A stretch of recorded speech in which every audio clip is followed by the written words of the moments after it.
দাদা এগুলো দেখো কত টাকা হয়। ছাগলগুলো বাদ, আমি এক্ষুনি আসছি।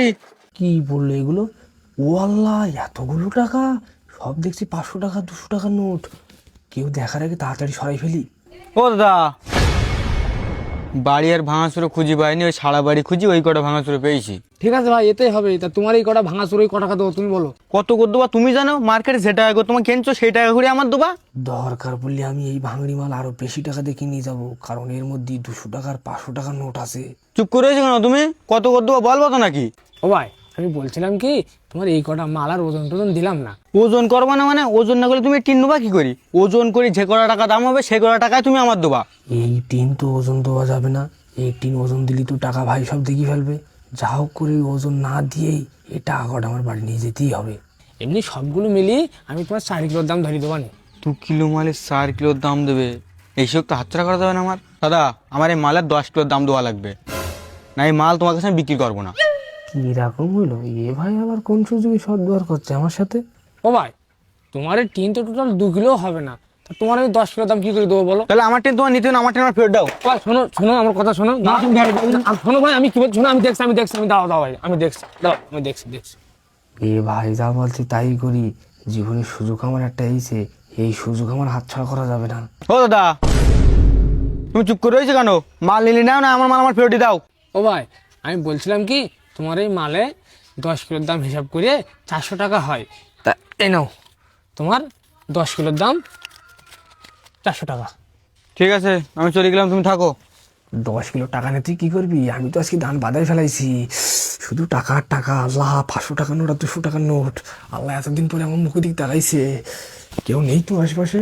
কেউ দেখার আগে আমি এখান থেকে কেটে পড়ি।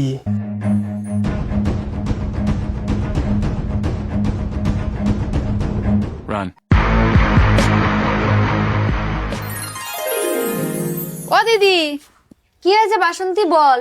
বলছিলাম কি, তুমি সেই জমির বন্ধকের টাকাগুলো তো এখনো দিলে না। যদি দিতে তাহলে আমি কাগজপত্রগুলো আজকে লিখে তোমার বুঝিয়ে দিয়ে যেতে পারতাম।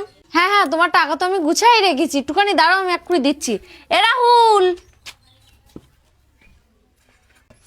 ওই ঘরের কোনায় দেখ, ভাঙাচুরো টিনের মধ্যে 50,000 টাকা রয়েছে, ওই টাকাটা নিয়ে আয় দিন। তোর কাকিমা দাঁড়িয়ে রয়েছে, জমি বন্ধকের টাকাটা দেবো। কি বলছো মা? ভাঙাচুরো টিন? ওই ভাঙাচুরো টিন তো ভাঙলে বেশি দিছি। এই ছেলে, তুই কি বলছিস এইসব? ওই ভাঙাচুরো টিনের মধ্যে আমি জমি বন্ধক দিয়ে 50,000 টাকা রেখেছিলাম, আর তুই সেই টিন কার বলে বিক্রি করেছিস? বেরো আগে বাড়িতে বেরো। ওই 50,000 টাকা তুই বাড়ি নিয়ে আসবি, তারপরে তুই বাড়ি ঢুকবি।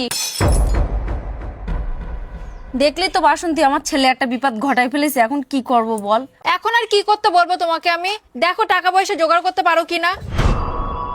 ঠিক আছে দিদি, টাকা পয়সা জোগাড় হলে আমাকে খবর দিয়ে আমি এসে নিয়ে যাব। ঠিক আছে, ঠিক আছে, আসছি তাহলে। সাবধানে যেও।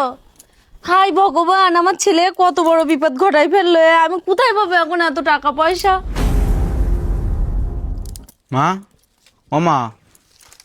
কি ব্যাপার রে, তুই বাড়ি চলে এসেছিস? তোর বলিলাম না টাকা না নিয়ে বাড়ি আসবি না, তা তুই বাড়ি আছিস কেন? ও মা,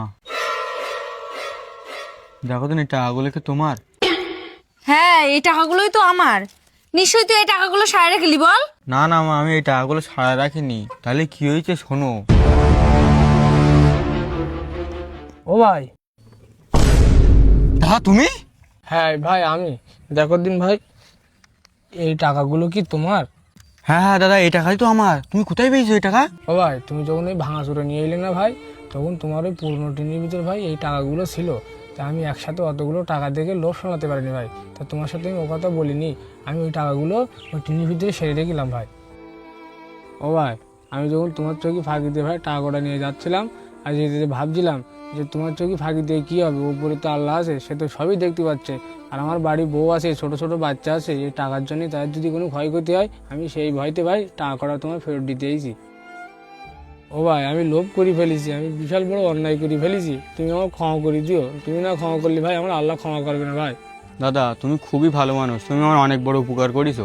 তোমার মতন মানুষ এই দুনিয়া এখন খুব কম পাওয়া যায়। ও ভাই, তুমি আমার মন থেকে ক্ষমা করে দিও। আমি চলে গেলাম, তুমি ভালো থেকো ভাই। ও মা, তাহলে শুনলে তো সব কাহিনী। এই টাকাগুলো আমি ছাড়াই রাখিনি। এই যুগে এখন এত ভালো মানুষ আছে? হ্যাঁ মা, এখনো ভালো মানুষ আছে। যদি ভালো মানুষ না থাকতো তাই দুনিয়া এতদিন টিকে থাকতো না। হ্যাঁ বাবা, তুই ঠিকই বলেছিস। এই দুনিয়ায় গরিব আর খেটে খাওয়া মানুষরা সবসময় সৎ হয়। হ্যাঁ মা, আমাদের সমাজের গরিবরা কখনো লোভ করে না। লোভ কারা করে? যাদের বড় বড় বিল্ডিং আছে, কোটি কোটি টাকা আছে, লোভ তারাই করে। গরিব অসহায় খেটে খাওয়া মানুষ কখনোই লোভ করে না, কারণ ওরা ভগবানের ভয় পায়। ওই কারণে ওরা লোভ করতে পারে না। এই টাকার জন্যই তোর আমি অনেক বড় বড় কথা বলেছি বাবা, তুই কিছু মনে করিস না। এই দুদিনের দুনিয়ায় আমরা লোভে পড়ে দিশেহারা হয়ে যাই।